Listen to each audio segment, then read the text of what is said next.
Hello students, moving on to our next topic, that is topic number third, super profit method. In the method of valuation of goodwill, the topic number third is super profit method. इस method को हम 3 steps में समझेंगे कि किस तरीके से super profit method के थ्रू हम कैलकुलेट करते हैं. Super profit method, it is the excess of actual average profit method over normal profit. तो it is the excess of actual average profit over normal profit is called super profit method. अब इसको calculate किस तरीके से करते हैं. सबसे पहली स्टेप हमारी स्टेप नंबर ए, इसमें हमें फाइंड आउट करना होगा सबसे पहले नॉर्मल प्रॉफिट. अब नॉर्मल प्रॉफिट किस तरीके से फाइंड आउट होगा. हमारे क्वेश्चन में या तो ये गिवन होगा कैपिटल एम्प्लॉयड नाम से या फिर कैपिटल इन्वेस्टेड नाम से, या तो कैपिटल एम्प्लॉयड या कैपिटल इन्वेस्टेड. ये क्वेश्चन में हमारे गिवन होगा. मल्टीप्लाई करना है इसको NRR means normal rate of return. तो जो रेट ऑफ रिटर्न है ये भी हमारे क्वेश्चन में गिवन होगी. तो पहली कंडीशन मोस्टली हमारे क्वेश्चन में ये भी गिवन है और हमारे क्वेश्चन में रेट भी गिवन है. तो रेट को हम किससे डिवाइड करेंगे, 100 से. तो हमारा सबसे पहले क्या आ जाएगा, नॉर्मल प्रॉफिट. अब अगर ये ध्यान रखिएगा, अगर हमारे क्वेश्चन में कैपिटल एम्प्लॉयड या कैपिटल इन्वेस्टेड कर कोई सिचुएशन या कंडीशन नहीं गिवन, तो हमारे क्वेश्चन में असेट्स और लायबिलिटीज गिवन होगी. तो हम जो कैपिटल एम्प्लॉयड निकालेंगे वो कैसे निकालेंगे, असेट्स माइनस लायबिलिटीज. तो हमारी क्या निकल कर आ जाएगी, कैपिटल एम्प्लॉयड. अगर ये क्वेश्चन में गिवन नहीं होगी तो क्या गिवन होगा, हमारे असेट्स और लायबिलिटीज. तो ये क्या आ गई, capital employed. Rate of return ज्यादातर क्वेश्चन में गिवन होती है. अगर नहीं गिवन तो ये हमें उसको 2 पार्ट में स्प्लिट करके देगा रेट को. एक तो देगा वो रेट ऑफ इंटरेस्ट के नाम से और एक देगा वो रिस्क फैक्टर के नाम से. तो हम जो नॉर्मल रेट ऑफ रिटर्न निकालेंगे, जो हमारी वो है NRR, वो कैसे निकलेगी, जो भी रेट ऑफ इंटरेस्ट आपको गिवन है और जो भी रिस्क फैक्टर आपको गिवन है, दोनों परसेंटेज में गिवन होंगे. जैसे for example rate of interest में दूं 6%, रिस्क फैक्टर में दूं 2%, तो 6 + 2 तो 8% हमारी क्या हो जाएगी, नॉर्मल रेट ऑफ रिटर्न. तो ये हमारी कंडीशन नंबर ए है. या तो ये दोनों गिवन होंगे तो डायरेक्टली पुट कर देंगे, नहीं गिवन होंगे तो कैपिटल एम्प्लॉयड ऐसे निकलेगी और NRR जो नॉर्मल रेट ऑफ रिटर्न है वो ऐसे फाइंड आउट होगी. तो ये हमारी पहली स्टेप होगी. नेक्स्ट हम सेकंड स्टेप पर आएंगे. नॉर्मल प्रॉफिट के बाद हमें निकालना होगा सुपर प्रॉफिट. और वो कैसे निकलता है, एक्चुअल एवरेज प्रॉफिट या एवरेज प्रॉफिट, दोनों में से एक कंडीशन होगी. अब पहली कंडीशन हम देखते हैं एवरेज प्रॉफिट.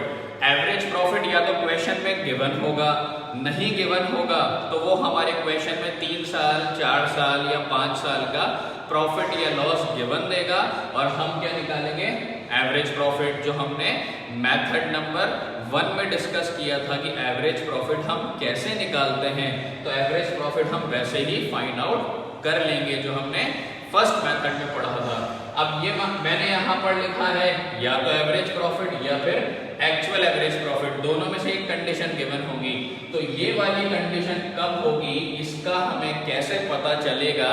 आपके क्वेश्चन में अगर उन्होंने ये इंफॉर्मेशन दे रखी है, पार्टनर से रिलेटेड उसका रेम्यूनरेशन या पार्टनर की सैलरी, अगर पार्टनर का रेम्यूनरेशन या उसकी सैलरी गिवन है तो हमें कौन सा वाला प्रॉफिट निकालना होता है, एक्चुअल एवरेज प्रॉफिट. और वो कैसे निकलता है, एक्चुअल एवरेज प्रॉफिट कैसे निकालेंगे, एवरेज प्रॉफिट या तो क्वेश्चन में गिवन है या हम फाइंड आउट कर लेंगे. तो जो भी हमारा एवरेज प्रॉफिट आएगा उसमें से हम क्या माइनस कर देंगे, या तो पार्टनर का रेम्यूनरेशन गिवन होगा या पार्टनर की सैलरी गिवन होगी. तो एवरेज प्रॉफिट में से जब ये डिडक्ट हो जाएगा तो अपना क्या निकल कर आ जाएगा, एक्चुअल एवरेज प्रॉफिट। क्योंकि प्रॉफिट जब हम निकालते हैं फर्म का तो जो भी जिसको भी हमें सैलरी वगैरह जो देनी होती है वो डिडक्ट करने के बाद जो हमारा लास्ट में बचता है वो प्रॉफिट होता है। तो ये वाला प्रॉफिट कौन सा है, एक्चुअल। तो इसलिए हमें पार्टनर का जो भी रेम्यूनरेशन है या जो उसकी सैलरी है वो उसको प्रोवाइड करनी पड़ेगी, तब हमारा क्या आएगा, एक्चुअल एवरेज प्रॉफिट। तो दोनों में से एक कंडीशन, अगर पार्टनर रेम्यूनरेशन या सैलरी नहीं गिवन तो अपन क्या लेंगे, एवरेज प्रॉफिट। और अगर पार्टनर की रेम्यूनरेशन और सैलरी गिवन है तो एवरेज प्रॉफिट में से डिडक्ट कर देंगे तो हमारा क्या आ जाएगा, एक्चुअल एवरेज प्रॉफिट। तो सुपर प्रॉफिट कैसे निकाला, या तो एक्चुअल एवरेज प्रॉफिट या एवरेज प्रॉफिट, इसमें से क्या डिडक्ट किया हमने, इसमें से लेस किया हमने नॉर्मल प्रॉफिट, और नॉर्मल प्रॉफिट हम पहले स्टेप में निकाल चुके। तो इसमें से इसको डिडक्ट करने के बाद क्या आ गया, सुपर प्रॉफिट। तो ये हमारी कंडीशन नंबर सेकंड हो गई। लास्ट थर्ड स्टेप में हम निकालेंगे हमारी गुडविल, जो हमें फाइंड आउट करना है। गुडविल कैसे निकालेंगे, सुपर प्रॉफिट जो हम जस्ट ऊपर वाली स्टेप में निकाल चुके, सुपर प्रॉफिट को मल्टीप्लाई करना है नंबर ऑफ ईयर्स परचेज। वैसे ही प्रीवियस क्वेश्चंस की तरह ये आपको गिवन होगा कि गुडविल कितने ईयर परचेज है, ये क्वेश्चन में गिवन होगा। या तो इसमें नंबर ऑफ ईयर परचेज होता है या मैंने ऑब्लिक करके लिखा है नंबर ऑफ टाइम्स। वो क्वेश्चन में हमसे ये भी कहता है goodwill is 3 times of super profit, goodwill is 4 times of super profit. तो अगर नंबर ऑफ टाइम्स है तो हम वो लिखेंगे और ईयर परचेज है तो वो लिखेंगे। तो हमें करना क्या है, फाइनल स्टेप में सुपर प्रॉफिट को मल्टीप्लाई करना है। क्वेश्चन में या तो ये गिवन होगा या फिर ये गिवन होगा। तो ये हमारी फाइनल स्टेप होगी और अपना गुडविल आ जाएगा। तो आपको 3 स्टेप्स का ध्यान रखना है।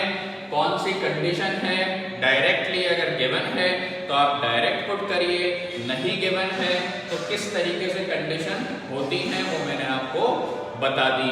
अब इससे रिलेटेड हम एक क्वेश्चन बुक में से करेंगे पेज नंबर 34 पर। तो एक क्वेश्चन है वो हम यहां पर सॉल्व करेंगे।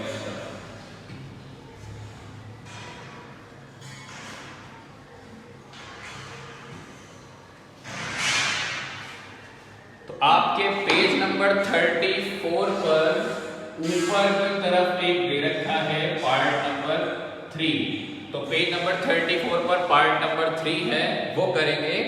उसमें क्वेश्चन में आपको असेट्स की वैल्यू गिवन है 2 लाख इंक्लूडिंग कैश, उसमें कैश इंक्लूड है 10,000 का, क्रेडिटर्स का अमाउंट गिवन है 10,000, रिजर्व गिवन है 30,000, पार्टनर्स का जो कैपिटल अकाउंट के बैलेंस है 160 वो गिवन है, rate of interest 8%, risk factor 2%, दोनों दे दिए। Goodwill of the firm is 33, goodwill of the firm भी गिवन है।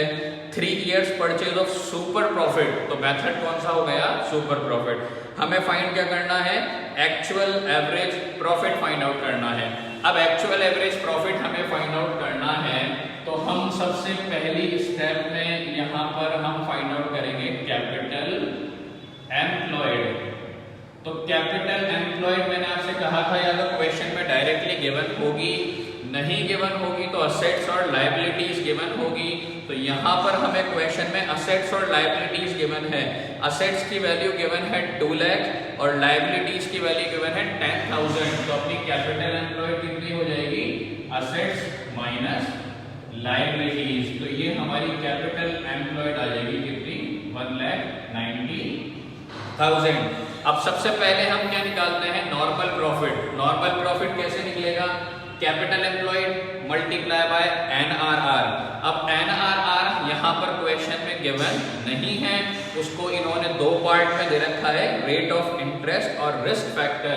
तो हम यहाँ पर क्या निकालेंगे, पहले नॉर्मल रेट ऑफ रिटर्न।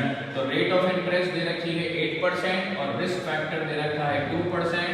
तो नॉर्मल रेट ऑफ रिटर्न कितनी आ गई आपकी, 10%। अब इसके आने के बाद अब हम निकालेंगे हमारा नॉर्मल प्रॉफिट। तो नॉर्मल प्रॉफिट कैसे निकालते हैं, फॉर्मूला अपन लिख चुके, कैपिटल एम्प्लॉयड वो कितनी है 1,90,000। तो यहाँ पर capital employed 1,90,000 multiply by normal rate of return वो हम निकाल चुके, डिवाइडेड बाय 100। तो ये हमारा क्या आ गया, ये हमारा आ गया नॉर्मल प्रॉफिट।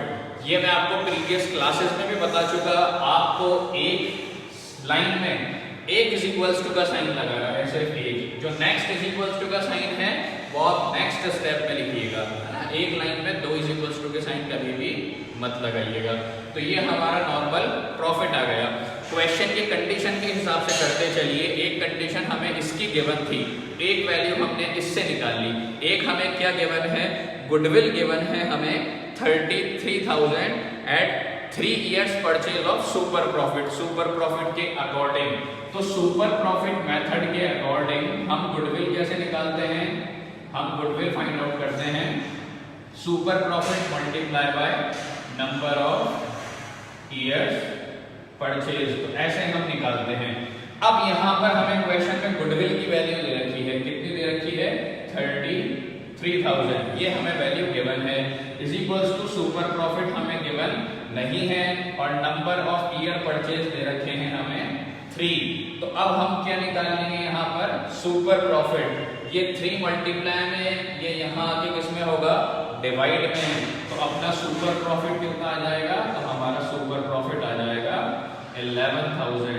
तो यहाँ पर अपना सुपर प्रॉफिट कितना आ गया 11,000। अब हमें क्वेश्चन में जो फाइंड आउट करना है वो actual average profit find out करना है, एक्चुअल एवरेज प्रॉफिट। अब देखिए, हमने अभी क्वेश्चन की कंडीशन में ये देखा था कि सुपर प्रॉफिट कैसे निकालते हैं।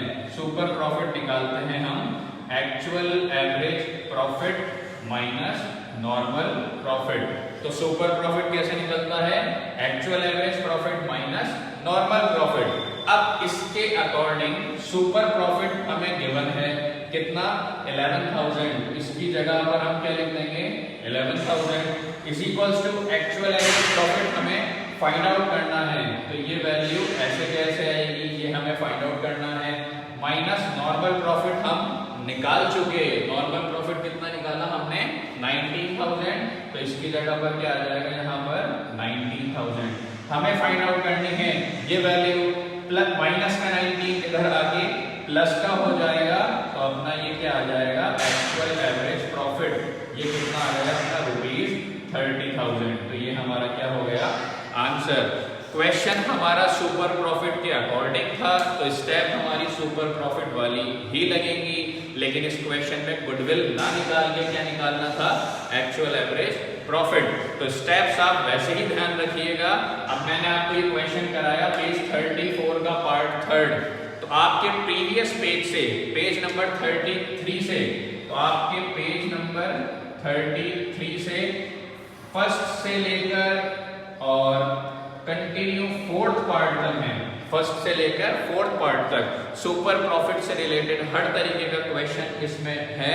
तो आप ये चारों क्वेश्चन करके रखिएगा और नेक्स्ट क्लास में हम नया मेथड डिस्कस करेंगे। Okay, thank you, have a nice day.